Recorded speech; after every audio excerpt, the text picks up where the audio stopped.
Okay, so this report is the GL profit and loss by month. This is similar to a report that we've had in the past that was based on the VBA functions. And I say similar because it's not everything that report was, and that's fine, in that this is a more simplified version of it, but it also adds some graphing capability that we didn't have before. And the thinking is that there could be other versions of this report that maybe do add quarterly totals and drill down and other things like that that would be great to have, but those are going to be in the for sale version of the templates. So this report is going to be under the same location on the server, services templates, distributed report templates, Office Connector, financials, development. So I'm going to launch this thing. Again, as with all of the other reports, we want to confirm what the user's experience is going to be when they launch it, and make sure that we're seeing prompts and messages that are reasonable, that are expected, that we're not seeing like an error message or some unexpected prompt come up. So I'll select my data folder and log in. That's all expected.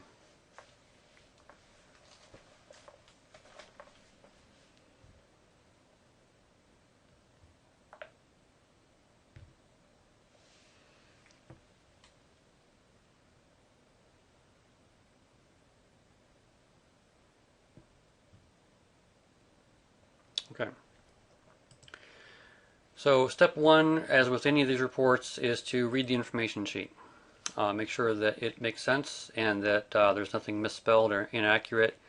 Make sure that the description fits with what the report actually does. Make sure the version number is correct. That should be 2.04.0000 or higher for the financials. Also check the steps that are listed on how to use the report to make sure that we're accounting for the correct steps, that if you follow the steps it would work the way we're describing. And with every worksheet in the workbook, we want to bring up the print window and confirm that we are seeing the correct page heading and page footer. Now in this case, this says GL financial statements with drill down, and that's not the title of this report, so that's wrong. So that would be an issue that we'd want to make sure is documented in Bugzilla so that it gets tracked and resolved and checked off. Even if I report something in this video, please make sure that you record it in Bugzilla.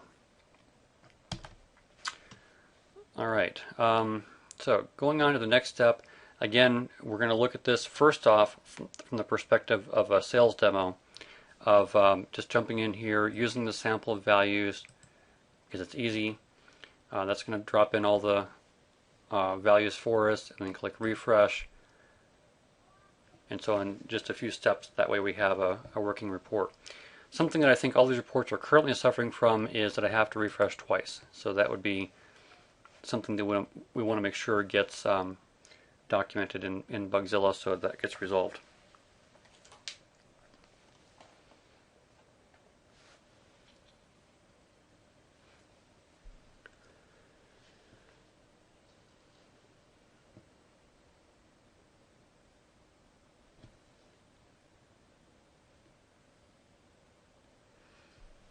Okay, so once that's done, and this is what we would expect behavior-wise, in that once it's done refreshing, it drops us onto the actual report worksheet.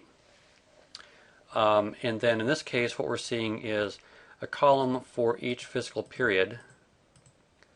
Okay, and this is different. This is somewhat different from the monthly comparison we've had before, in that you'll notice that these are all actual. Okay. On the admin sheet, we said show budget amounts in future periods. Now, unfortunately, the sample data doesn't have any budget values that I'm aware of anyway. But the idea is that if I said to report period 5, I'm going to see actual values for periods 1 through 5, and then my budget values for everything beyond that. And then if I scroll off to the right, it's going to show me, if I take my actual plus the remaining budget, that's where I'm projecting I'm going to be at the end of the year. and then this is what the total original budget was, and this is what the variance is going to be that I'm projecting if I finish with that projected value. So that's just kind of a way of sort of forecasting a little bit using our budget values in conjunction with actuals.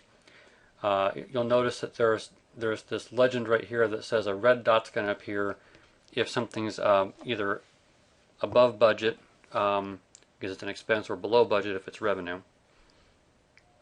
Of course, you have to have budget values for that to work, I think.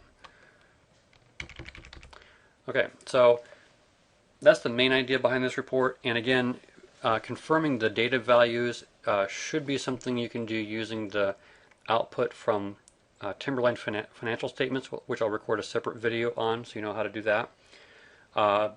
The layout of the report is going to be very much like a typical income statement out of Timberline. So you can double check account values. And again, we're only looking at probably spot checking 1 or 2 accounts per account type. So assets, liabilities, equity, income, cost, expense, and whatnot. So double check at least a few values out of each one. I'll always check retained earnings to make sure that that account is reporting correctly if it's shown. This report doesn't show retained earnings. But we can double check those values against Timberline. And also use different combinations of things. I mentioned this in other videos. You know, if we're giving the user 3 options here, we're going to test each one of those 3 options. We're going to test maybe some different scenarios, like using wildcards, not using wildcards, using our account lists with 1, 2, or 3 prefixes, and again checking those consolidations back against the same output that Timberline comes up with from Financial Statement Designer. Some values will not be as easily verifiable because, for example, the sample data does not have cash values. The sample data does not have budgets. So there are some QA data sets that do have those values. You just have to run the Timberline reports off of those QA data sets to get the Timberline output. Okay, so going back to the report, one of the unique things about this report is that it does incorporate some graphing. So if I double click on the chevron, I'm drilling into a chart. I'm not drilling into data. So I double click, and it pops me over to the trend line worksheet, and it charts out what the account activity trend looks like. The cool thing about this is that that can be done on any individual account line or even on the total lines. So I can go to my total revenue and see that. Or I could scroll all the way down to, say, net profit or loss and do it there. So that's sort of what that looks like.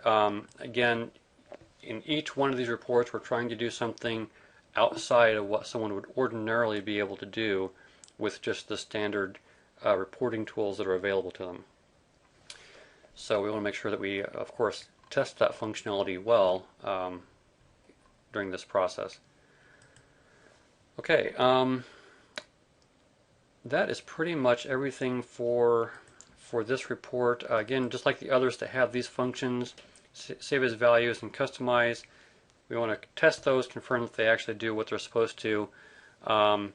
Save as values is just the ordinary save as values function. The only extra thing it does is it hides the information in admin sheet, and it also hides the sample values and maybe the prefix list. So it hides everything that's not necessary in a values only copy.